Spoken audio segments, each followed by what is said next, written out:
Hello, everyone. My name's Vivienne Parry. As you will have heard, I'm a broadcaster and, I have to say, a failed scientist. But then at least I've gone into broadcasting with some science background, for which perhaps some are grateful. Anyway, first of all, I have to ignore you a moment. Hello, everyone who's watching this from anywhere else in Europe. We're very pleased to have you listening in on our day-to-day. And now back to you. The thing about robot cameras, that, of course, that you need to be aware of is that they never tell you to brush your hair or that you've got spinach on your teeth. So I just want you to remember that, because in the BBC, we have robot cameras for all the news, and it's very disconcerting when you get off doing something and you think, why didn't that robot just tell me I look such a mess? Anyway, on with our day. As Antonio has outlined, we've got a terrific day today, and I'm going to start off with Jean-Pierre Bourguignon. Jean-Pierre, we've been talking about transdisciplinarity already. He's perhaps the most transdisciplinarian, if there's such a word, in that mathematical field, because he uses all the tools in the mathematical toolbox in his field of geometry. Thank you very much, Vivienne. So many thanks to the organizers for inviting me here today. It is a great honor to speak at the Scientific Symposium on the occasion of the ALLEA's 25th anniversary. The topic for our discussion, science and society in present-day Europe, has a long history, but it has indeed become a very critical question.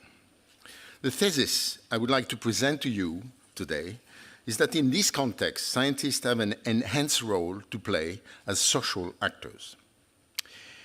Why is it that so? We live in an information age where everybody, or almost everybody, is overwhelmed by the deluge of information. News spreads intentionally and ignores borders. If one is looking for a specific information, then more than ever before, one can find it in some form. This has undoubtedly brought great benefits and deeply changed the relation many have to information. I would like here to say the relation to knowledge, but I'm afraid I cannot. Indeed, we are at the same time growing increasingly aware of the downsides of these developments. At first sight, somewhat paradoxically, fake news or disinformation has become a major problem.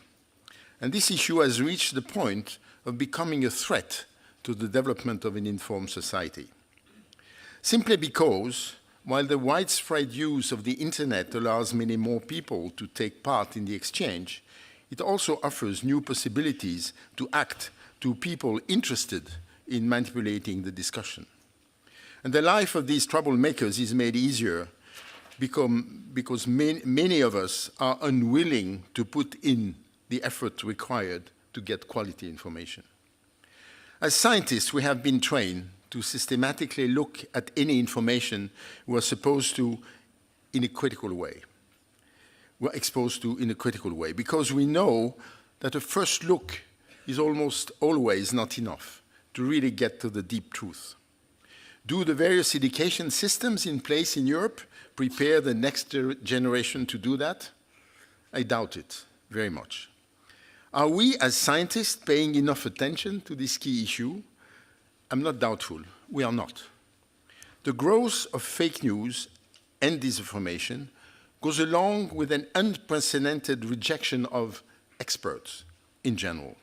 Simple, probably I should say simplistic, solution sounds more plausible than in-depth explanations that require patience and the knowledge of the basics in order to understand them. This is particularly sensible when dealing with complex issues, and the world is facing many these days. Examples abound, from climate change denial to the spread of anti-vaccine movements. Along the way, this trend has nurtured the rise of populism, leading to the success of authoritarian politicians around the world who rely on ignorance to strengthen their capacity to control society. Some say that Taken together, these trends may even amount to a rejection of a broader Enlightenment values by the general public, values that have been and remain truly inseparable from a sound development of science. As scientists, we are thus confronted with a major issue. The long-term answer, therefore, seems to be to educate people better, to bring science closer to the citizens, and to ensure that science addresses issues of relevance to people, that have impact on people's lives. On the face of it, this story has some coherence. But if we look more closely, will this really be enough to take us out of this vicious loop? I doubt it. Almost surely, to find a real way forward will require a more in-depth analysis of what creates dissatisfaction and allows it to spread. I do not see enough effort put in such a research. For us scientists, the key is, of course, what specific contributions can we make to help address these matters? In my opinion, there are several. First, I would draw your attention to the fact that when we actually ask people what they think, they do not say they are losing their trust in scientists or science. Many regular surveys of who the public trusts are conducted in many countries. In October last year, a survey in the UK showed that 85% of people generally trust scientists to tell the truth. This needs to be compared with 62% for the, quote, ordinary man or woman in the street, 34% for business leaders, 26% for journalists, and 19% for politicians. A Pew Research Center survey in the US last year found very similar results, namely that, I'm quoting, public confidence in the scientific community as a whole has remained stable for decades. In a similar vein, in 2014, a major Eurobarometer survey on public perceptions of science, research, and innovation across the member states concluded that a large proportion of Europeans believe that science and technological innovation will have a positive impact in addressing most of the issues facing society in the next 15 years. Earlier this year, another survey in the US showed that about 4 in 10 adults, 43% to be precise, say similarly that science and technology will have a very positive impact on solving the nation's problems in the future, and an additional 44% a somewhat positive one. In contrast, respondents to this US survey had little confidence in government's ability to tackle the country's biggest problems. Only 7% said they think the government in Washington will have a positive impact on solving the nation's problem in the future. So surveys of the public from around the world show very high trust in science and scientists. And furthermore, the public puts a lot of faith in science to have a positive or very positive impact on the major issues facing society. So, how do we reconcile these findings with the prevailing narrative that disinformation is spreading, that people are turning against science, and that scientists must do more? I think there are several parts to the answer. Firstly, because social media are now so pervasive, we forget how recent they are. In January 2019, an incredible 57% of the population of the world were estimated to be internet users, and 45% were active social media users. Just 10 years ago, only 7% of the US population used one or more social networking sites. Now that figure has increased almost tenfold to 65%. Of those who use the internet, a massive majority of 76% of Americans use social media. So we're only just learning how to properly use and regulate this incredible new networking system. Society is still evolving social norms and ways of behaving on and of making use of social media. One part of this is that in our daily lives, we can very easily identify the opinionated and divisive characters, but on social media, these people can dominate. There may also be an element of age where those who worry most about social media are the least sophisticated and knowledgeable users of it. Second, and maybe more importantly, I think that people do not understand very well how science works, particularly I don't think that people understand very well what science can and cannot do. Let us, for example, take this idea that science should have more impact. Frankly, if we consider it a bit in depth, it doesn't make much sense. Humanity is 200 years into a series of revolutions unlike anything we have ever seen before.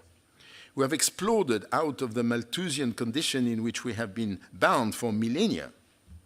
Our societies are struggling to come to terms with the changes unleashed by the most recent scientific and industrial revolutions.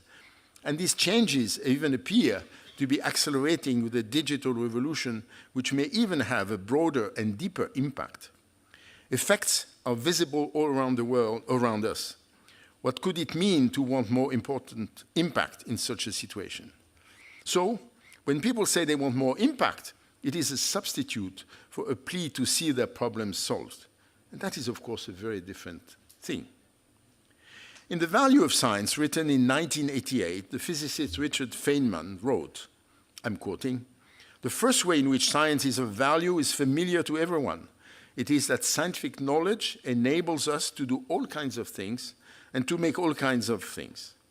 Scientific knowledge is an enabling power to do either good or bad, but it doesn't carry instruction on how to use it." Another physicist, Enrico Fermi, made a similar observation. Some of you may ask, what is the good of working so hard merely to collect a few facts which will bring no pleasure except to a few long-haired professors? Because only very few specialists at best will be able to understand them. In answer to such questions, I may venture a fairly safe prediction. History of science and technology has consistently taught us that scientific advances in basic understanding have sooner or later led to technical and industrial applications that have revolutionized our way of life. I'm still quoting, "What is less certain, and what we all fervently hope, is that man will soon grow sufficiently adult to make good use of the powers acquired over nature." End of quote. But is that so? This points to the specific responsibility of scientists of not promising too much and of making very clear the variety of possible uses of the new knowledge they uncovered. At the same time, to prevent any attack on the ground of integrity, scientists must show their total determination to address frontally any ethical issue that may arise. Third, another cause of misunderstanding could be the many successes of the past. As people have seen a sustained stream of findings, technologies, and innovations appear decade after decade, a number of people may have come to think of it as an easy and, in the end, predictable process. Non-scientists could therefore grow impatient and imagine they can order whatever innovation they might like as it's from a menu. Overly simplistic models tend to prevail in the minds of many. You put enough money on the problem and it gets solved. But of course we know that science does not and cannot work that way. So, as scientists, we need to do a better job of explaining how science works, the time frames in which it operates, and the many attempts that have often been needed to reach even goals that seemed readily attainable. Sometimes we too easily say, leave it to us, just give us more money and great things will happen. If we behave like this, then we ourselves are contributing to the impression that science is easy and predictable, when we all know it is hard work and we often fail. We need to be clear that basic research is essentially trying to understand how things work. Natural phenomena exist in the world regardless of our desires. Technologies harness such phenomena and can be used for good or ill. We should never forget this at a time where some governments want to strictly orient the work done in the laboratories of their countries or restrain the freedom of speech and movement of scientists and more broadly of citizens. We need to consider the fight for scientific freedom for scientists as a central issue. And it is not only to protect scientists, as the negative effects any attack on scientific freedom generates will be for the society at large. Fourth, interactions between basic research, technological progress, and the economy are varied and complex. It is widely accepted, however, on the basis of past experience, that technological progress requires a combination of basic or curiosity-driven research and applied research. Policymakers have to acknowledge that and design programs to support research and innovation, respecting that diversity and complementary principle. Last but not least, our community life gives a good example of how to cultivate the value of combining competition and cooperation, something more human societies should learn about. This is why, in many parts of the world, scientific diplomacy is used to build bridges between communities to help them create a common future. The Sesame experience in Jordan is a good example of the value of cooperation in a very difficult environment.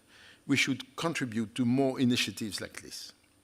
In conclusion, I do not think that entering a new dark age of unreason is what awaits us, provided proper measures are taken.